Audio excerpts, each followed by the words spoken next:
The majority are on the lower rung of that. And so overarching concern is this political discrimination that affects very badly the whole distribution problems with food and also healthcare system. Thank you. So we'll take one final question. Thank you. Mitsuo Nakai is my name, Reagan Foundations. Speaking of finances, my personal opinion is that sanctions is not the answer, but the Congress keep hitting them with the sanctions, thinking that that may be the answer. I don't think it is going to be. Number one, there is such a thing as a black market. They can always get stuff that they need. Number two, I was at the AEI, organized by this Dr. Nicholas, and one of the experts in that forum, I was talking to them afterwards, and he said that's because we're not hitting where it hurts. There is a money route that comes through America, and if we close that one, then we're hitting where it hurts. But we're not doing that. And a month later, I ran into one of the senators, Senator Gardner. I asked him the question, and he said he seemed to agree with that, but he didn't say he's going to take action on that. So my question is, can you comment on that? Sure, happy to.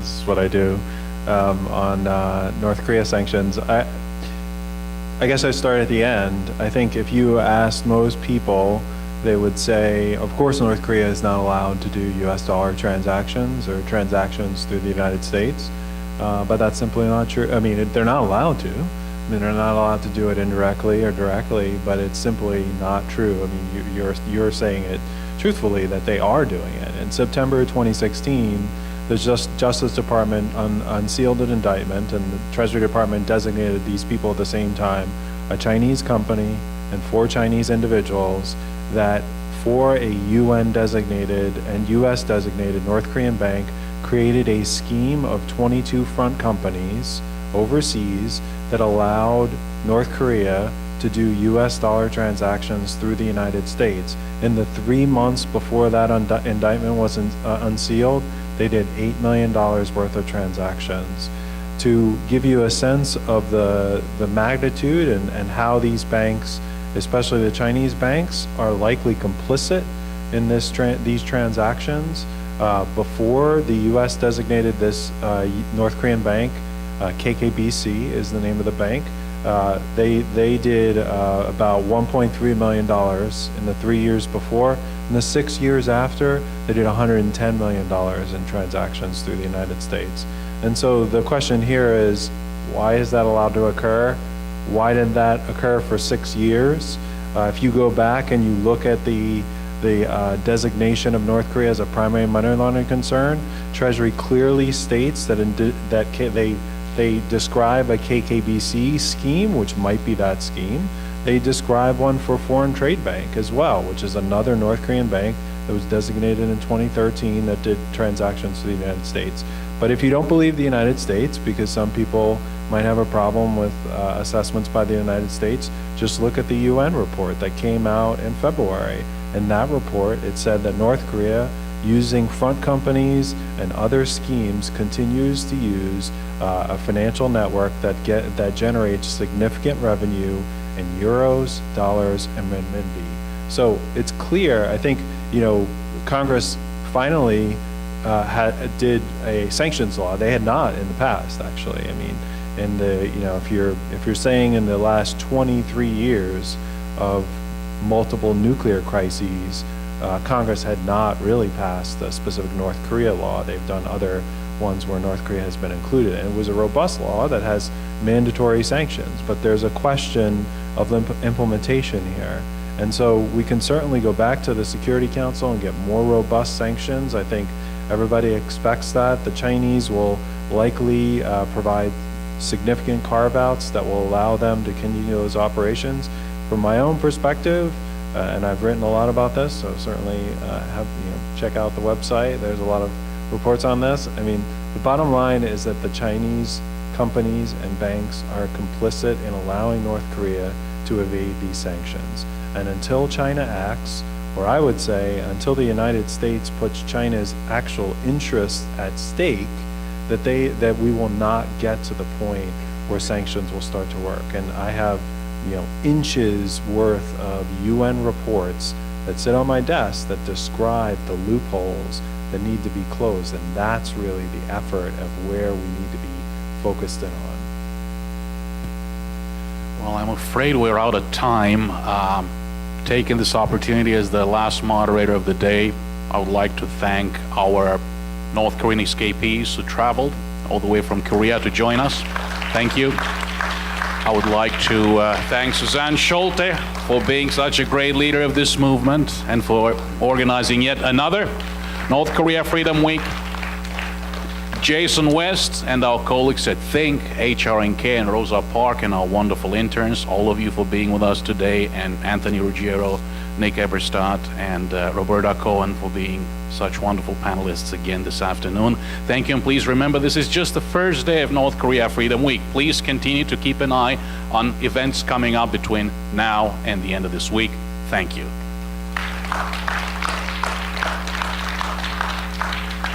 Thank you all for coming today. I don't know about you, but I learned a lot today, and I think this was a spectacular event, so thank you all for taking your time.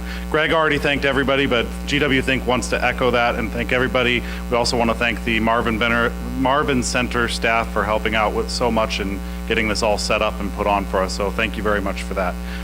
We do want to do a group photo, so if we could have the panelists, and then if we could have our morning panelists come down. Miss Lim, yeah.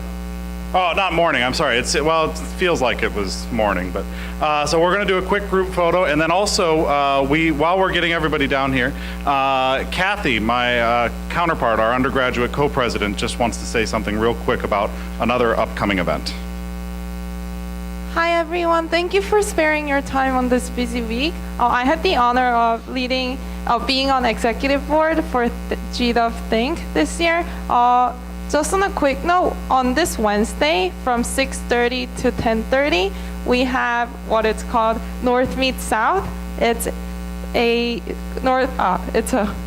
unification concert with singer, pianist, and our own K-pop dance group from our school, District K, to celebrate the North Korea Freedom Week. We're gonna have food, we're gonna have lots of people you can mingle with. So if you have time, please try to come. It's in Marvin Center, where we are right now, just on the 3rd floor. You can't miss it.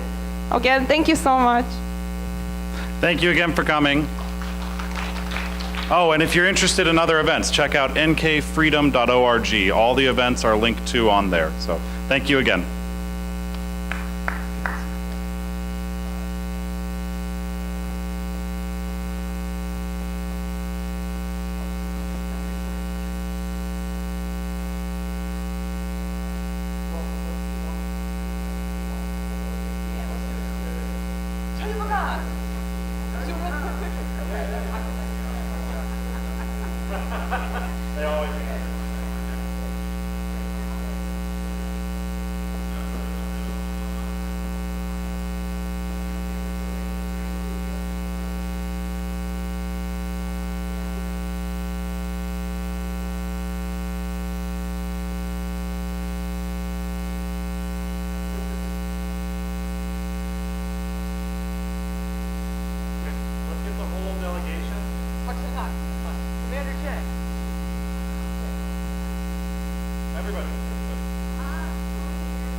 And we have a small gift for delegation and all of our speakers, so where, Kathy?